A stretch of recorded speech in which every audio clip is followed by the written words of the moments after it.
Hello students, पहले तो इस वीडियो का इंट्रोडक्शन आपको दें। इस वीडियो में आप पढ़ोगे विभवमापी, आपने नाम सुना होगा, पोटेंशियोमीटर। विभवमापी की सहायता से किसी भी सेल का आंतरिक प्रतिरोध ज्ञात करना। आपको पता है एक वीडियो इसके पहले हम जारी कर चुके हैं, विभवमापी की सहायता से किन्हीं भी दो सेलों के विद्युत वाहक बलों की तुलना करना। पूरा प्रैक्टिकल हमने बताया है, यह भी आपका प्रैक्टिकल पोर्शन है, विभवमापी पर ही प्रैक्टिकल है। विभवमापी की सहायता से किसी भी सेल का आंतरिक प्रतिरोध स्मॉल आर ज्ञात करना। कैसे ज्ञात करोगे, तरीका हम आपको बता रहे हैं। शुरू करने से पहले एक जानकारी आपको दें, आपने नाम सुना होगा विभव प्रवणता, जिसको हम इंग्लिश में बोलते हैं पोटेंशियल ग्रेडियंट। ठीक, के से लिखते हैं। विभव प्रवणता बराबर होता है, आप देखना, विभवांतर बटे मध्य की दूरी। मान लो कोई चालक है जिसमें धारा बह रही है, तो निश्चित रूप से उसके सिरों पर विभवांतर होगा।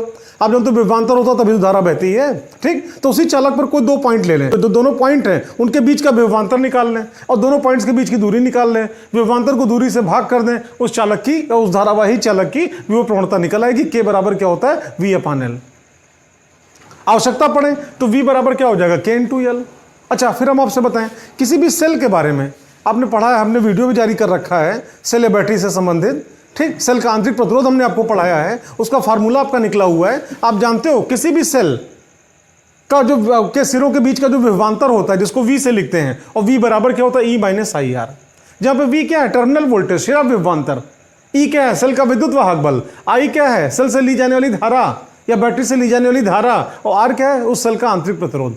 ठीक, तो ऐसी कंडीशन में अगर मान लो I का मान 0 हो, I का मान 0 का मतलब क्या, हम सेल से कोई धारा ना लें, तो अगर I का मान 0 होगा तो I/R का मान 0 होगा। जब I/R का मान 0 होगा उसमें V बराबर क्या होगा, E के। मतलब आप ये कह सकते हो कि इफ I बराबर 0 देन V बराबर E। मतलब किसी भी सेल से अगर कोई धारा ना ली जाए तो सेल की प्लेटों के बीच का विभवांतर उस सेल के विद्युत वाहक बल के बराबर होगा। आप जानते हो भी ऊपर आपका निकला के बराबर क्या, V/L। अगर सेल से कोई धारा नहीं लेंगे तो V का मान क्या होगा, E के मान के बराबर होगा। तो ऐसी कंडीशन में K बराबर क्या हो जाएगा, E/L। या आप यूं कह सकते हो E बराबर क्या हो जाएगा, K/L। इसी फार्मूले का आगे इस्तेमाल होना है, इस फार्मूले का परिचय हमने पहले कराया। आपको जानकारी दें, किसी भी सेल का जो आंतरिक प्रतिरोध है उसका डेरिवेशन हमने एक वीडियो पूरा बना रखा है, जारी कर रखा है। आप जानते हो किसी भी सेल का जो आंतरिक प्रतिरोध है small r that is equal to capital R और ब्रैकेट में E/V-1। पहले आप पहचानो कौन क्या है। स्मॉल r क्या है, सेल का आंतरिक प्रतिरोध। कैपिटल R क्या है, आप जानते हो बाह्य प्रतिरोध, जिस प्रतिरोध में सेल धारा निकाल के भेज रहा है। ठीक, E क्या है, सेल का विद्युत वाहक बल, और V क्या है, सेल की प्लेटों के बीच का विभवांतर, और यहाँ पे क्या, -1। ठीक, अच्छा, अब आप आगे देखना, तो अगर मान लो सेल से धारा नहीं लेते हैं तो उस समय आप जानते हो अब E बराबर क्या हो जाएगा, K/L1। जहाँ पे L1 क्या है, अविच्छेद बिंदु। अविच्छेद बिंदु क्या होता है, हम दिखाते हैं आपको यहाँ पे। अविच्छेद बिंदु की बिंदु A से दूरी, ये अविच्छेद बिंदु क्या है, बिंदु A क्या है, अभी हम दिखाते हैं डायग्राम में। ठीक, अच्छा, उसी प्रकार से V बराबर क्या हो जाएगा, K/L2। और जहां पे K क्या है, तार की विभव प्रवणता, और L2 क्या चीज है, अविच्छेद बिंदु की बिंदु A से दूरी। अविच्छेद बिंदु और बिंदु A क्या है, अभी हम डायग्राम में आपको दिखाते हैं। ठीक, आप जानते हो K से K कैंसिल हो जाएगा। तो ऐसी कंडीशन में small r that is equal to capital R L1/L2 -1। और आप जानते हो प्रतिरोध है, उसका मात्रक क्या होता है, ओम। तो उसका मात्रक क्या निकला, ओम निकला। आपको फिर एक बार याद दिला दें, यहाँ पे L1 क्या है, जब सेल से हम कोई धारा नहीं ले रहे होंगे उस समय अविच्छेद बिंदु की बिंदु A से दूरी। और L2 क्या है, जब हम सेल से धारा ले रहे होंगे उस समय अविच्छेद बिंदु की बिंदु A से दूरी। और अविच्छेद बिंदु क्या होता है, बिंदु A क्या है, ये अभी हम आपको दिखाते हैं डायग्राम में। और डायग्राम से पहले आप यहाँ पे एक बार विभवमापी देखना, यहाँ पे होता क्या चीज है। ये सामने आपके विभवमापी का, ये आपका विभवमापी हो गई। ठीक, आप चाहो तो घर पे आराम से बना सकते हो, लेकिन बनाने की सलाह इसलिए नहीं देंगे कि घर में इसकी कोई उपयोगिता नहीं है। इसकी उपयोगिता केवल प्रयोगशाला में, लैब में ही है। आप देख लो, आप जानते हो लकड़ी का एक आपका बड़ा सा आपका पटरे टाइप का अरेंजमेंट हो गया। यहाँ पे एक स्केल लगा हुआ है। ठीक, स्केल चाहो तो नीचे लगाओ, चाहो तो आप ऊपर लगाओ। ठीक, और उसके बाद आप यहाँ पे देख रहे हैं सब वायर लगे हुए हैं, तार। ये जानते हो तार कितना लंबा है, 10 मीटर लंबा है। आपको इतने में 10 मीटर कहाँ हो गया। आपको तो 1-1 मीटर पे आपका टर्निंग है। जैसे आप जानते हो यहाँ पे देखना, एक तार निकल के आया यहाँ से। ठीक, आप देख रहे हो यहाँ से क्या है, 1 मीटर, फिर आपका यहाँ से यहाँ तक गया 2 metre, 3 metre, 4 metre, 5 metre, 6 metre, 7 metre, 8 metre, 9 metre और 10 मीटर। मतलब आप जानते हो 10 मीटर लंबा तार है, 1-1 मीटर की टर्निंग पे आपका लगा हुआ है। ठीक, और कनेक्शन के लिए आप देख रहे हो यहाँ पे नट बोल्ट आपका अरेंजमेंट लगा हुआ है, यहाँ से हम कनेक्शन कर देंगे। अब इसी का डायग्राम आप वहाँ पे देखना, उसी विभवमापी का डायग्राम देख रहे हो। ये आपका तार हो गया, मैग्नीनिया कांस्टेंटेंट का 10 मीटर लंबा तार हो गया। इस प्रकार से ऊपर स्केल लगी हुई है। ये आपका कनेक्शन के लिए आपका पॉइंट A और point B nut bolt type का अरेंजमेंट है। ठीक, यहाँ पे आप देख रहे हो रिहास्टेट है। रिहास्टेट को भी एक वीडियो में हमने डिटेल में समझाया हुआ है। रिहास्टेट को हम दो प्रकार से उपयोग में ला सकते हैं, एक धारा नियंत्रक के भांति और एक विभव विभाजक के भांति। यहां पे फिलहाल आपका धारा नियंत्रक के रूप में लगा हुआ है रिहास्टेट, ठीक है। आप यहां पे देख रहे हैं कुंजी लगी हुई जिसका नाम क्या के है। एक आपका एसटी बैटरी लगी हुई है, हाई टेंशन की, ज्यादा वोल्टेज की आप बैटरी कह सकते हो यहाँ पे, ठीक। फिर आप आगे देखना, इस कुंजी को हमने ऑन किया, कुंजी अच्छा, उसके ऑन करते ही आप यहाँ पे देख रहे हो यहाँ से धारा निकल के ऐसे घूम के ऐसे और इस प्रकार से 10 मीटर लंबे तार में घूम के धारा वापस लौट आएगी, इसमें धारा बह रही है। अच्छा, ऊपर आप यहाँ पे देख रहे हो ये हमारा प्रायोगिक सेल है और इसी का आंतरिक प्रतिरोध स्मॉल आर हमको निकालना है, आर बराबर क्वेश्चन मार्क, यही हमको निकालना है, ठीक। आप आगे देखना, ये हमने यहाँ पे आरबी लिखा हुआ, आरबी का मतलब क्या, रेजिस्टेंस बॉक्स, प्रतिरोध बॉक्स, और एक आपका उसके साथ में कुंजी लगी हुई है। आप जरा इतने में दिमाग लगाना, अगर हम कुंजी यहाँ पे इसको K1 को ऑफ रखें तो K1 को अगर ऑफ रखेंगे तो क्या इस तार में कोई धारा बहेगी? नहीं। इसका मतलब कि इस सेल से कोई धारा नहीं ली जा रही होगी, और जब नहीं ली जा रही होगी, ठीक है, उस समय आप जानते हो इसकी प्लेटों के बीच का विभवांतर इसके विद्युत वाहक बल के बराबर होगा। और वहीं पर अगर कुंजी को ऑन कर दें, अगर मान लो कुंजी को हमने यहाँ पे ऐसे ये ऑन कर दिया, तो अगर कुंजी को ऑन कर देंगे तब इसमें धारा बहेगी, और जब धारा बहेगी तो ऐसी कंडीशन में विभवांतर का मान विद्युत वाहक बल के मान के बराबर नहीं होगा, ठीक, बल्कि आप जानते हो विभवांतर का मान विद्युत वाहक बल से कुछ कम ही होगा।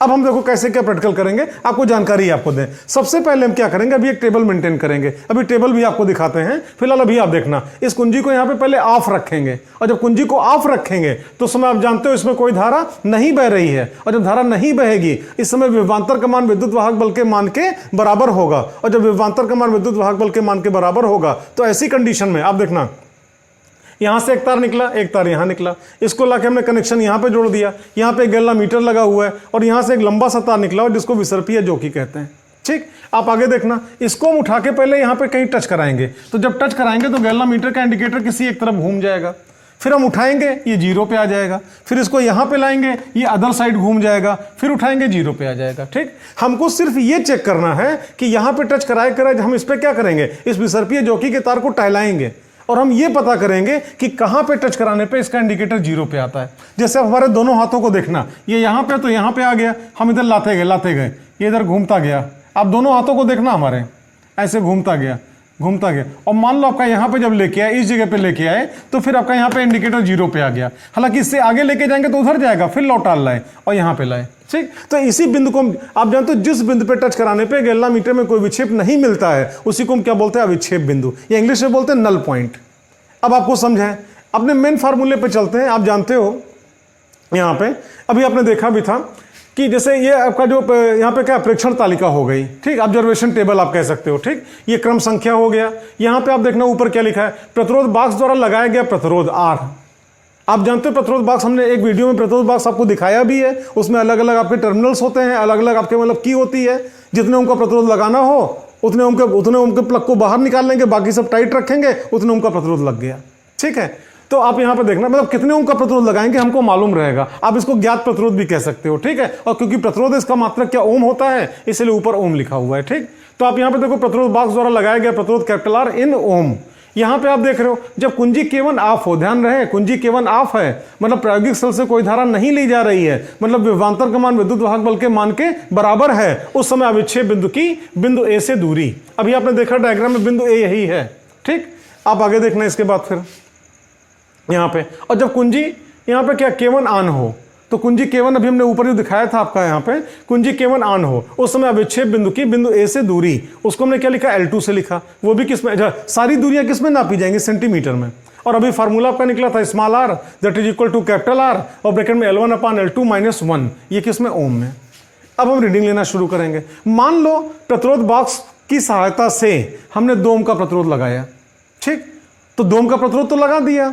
अच्छा, यहां पे आप देख लो कुंजी K1 ऑफ है, तो अगर कुंजी K1 ऑफ होगी तो भले हमने प्रतिरोध 2 ओम का लगाया, लेकिन उसमें कोई धारा नहीं बहेगी, उसमें विभवांतर का मान विद्युत वाहक बल के मान के बराबर होगा। उस समय हमने अविक्षेप बिंदु को नापा और मान लो आपका कितने पे आया, 478.3 सेंटीमीटर पे आया।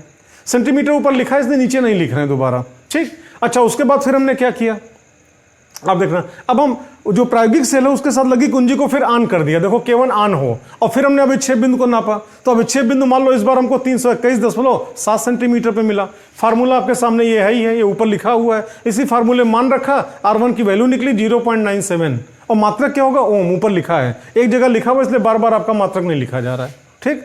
अब दोबारा हमने क्या किया, प्रतिरोध बॉक्स से हमने प्रतिरोध को बदल दिया। पहले 2 ओम का लगाया था, अब हम 3 ओम का लगाएंगे, और 3 ओम का लगाने के बाद फिर हम देखेंगे। अब यहाँ पे देखना, कुंजी K1 को क्या करेंगे, ऑफ कर देंगे, और फिर हम अभिक्षेप बिंदु पता करेंगे। तो अभिक्षेप बिंदु मान लो इस बार हमको 503.2 पे मिला, सेंटीमीटर पे, ठीक। उसके बाद फिर क्या करेंगे, प्रायोगिक सेल के साथ जो कुंजी लगी है उसको फिर क्या करेंगे, ऑन कर देंगे। देखो K1 ऑन हो, और फिर अभिक्षेप बिंदु नापेंगे। मान लो इस बार अभिक्षेप बिंदु हमको 381.2 मिला, क्या सेंटीमीटर, ऊपर लिखा है इसलिए यहाँ पे नहीं लिखा गया। और फिर इसी फार्मूले में मान रखा गया, तो R2 की वैल्यू कितनी मिली, 0.96 से आपका मिली, और मात्रा क्या होगा, ओम।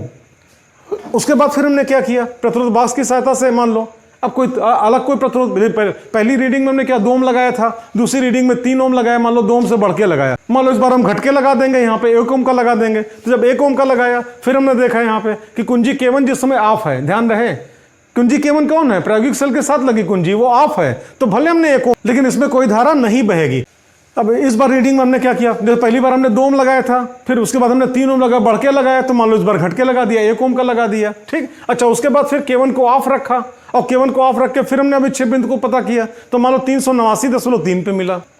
उसके बाद फिर हम क्या करेंगे, आप देखना, अब हम K1 को ऑन करेंगे, फिर K1 को ऑन किया, और फिर हमने अभिक्षेप बिंदु का पता किया, तो 197.6 पे मिला, ठीक। और इसी फार्मूले मान रखा, तो कितना निकला, 0.97, और मात्रा क्या हुआ, ओम, ठीक। इस प्रकार से R के 3 मान हमको मिले। हमको R का औसत मान चाहिए, तो औसत मान के लिए R बराबर R1 plus R2 plus R3/3। तो यहाँ पे क्या हो जाएगा, पहला मान 0.97 प्लस दूसरा मान 0.96 प्लस तीसरा मान 0.97/3। सॉल्व किया, तीनों को जोड़ दिया, 2.9/3। सॉल्व करने पे 0.967 ओम आ गया। सार्थक अंक आपने पढ़ा होगा, अगर सार्थक अंक में चेंज करोगे तो आप जानते हो 7 हटेगा, और यहाँ पे 6 में 1 जुड़ जाएगा, 7 हो जाएगा। इसका औसत मान लगभग कितना निकल के आएगा, ये लगभग 0.97 ओम ये निकल के आया, ठीक। तो इस प्रकार से आप कह सकते हो रिजल्ट जो आपका निकल के आया, परिणाम, प्रयोगशाला में दिए गए प्रायोगिक सेल का आंतरिक प्रतिरोध स्मॉल r बराबर 0.97 ओम है, ठीक। आपने देखा विभवमापी, इसकी एक वीडियो हमने इसके पहले जारी कर रखा है, जिसमें विभवमापी की सहायता से किन्हीं 2 सेलों के विद्युत वाहक बलों की तुलना कराई है। इस वीडियो में आप देख रहे हो विभवमापी की सहायता से किसी सेल का आंतरिक प्रतिरोध निकाला गया, ठीक। अगर वीडियो आपको पसंद आई हो तो आप लाइक जरूर करना, कुछ कमी दिखी हो तो आप डिसलाइक कर देना। बाकी पूरी पढ़ाई के लिए हमारे चैनल को आप सब्सक्राइब करें। That's all, best of luck.